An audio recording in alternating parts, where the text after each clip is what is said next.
তুই দেশদ্রোহী, দেশের শত্রু তুই। কতেল কই আছে, নয়তো তোর একদম গলা টিপা মেরালাম। মনটাই চাইতাছে তোর গলায় একদম চাপ দিয়ে ধর।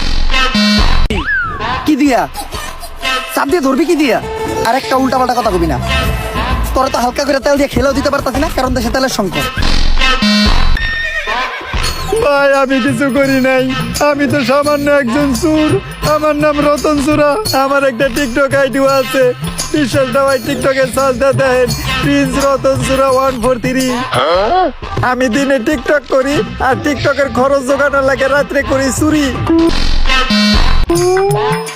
আমি খবর পাইছিলাম ওই ব্যক্তি 250 গ্রাম অক্টেন আছে, যার বাজার মূল্য মিলিয়ন মার্কিন ডলার।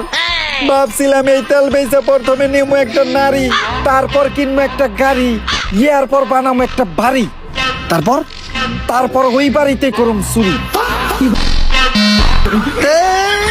এই টিকটকের মাথায় প্রতি জীবন হইব না।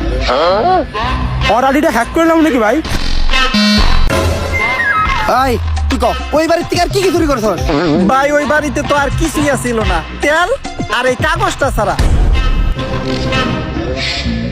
সায়েন্টিস্ট, এটা তো একটা ম্যাপ। আরে এটা তো ওই তেলের ম্যাপ।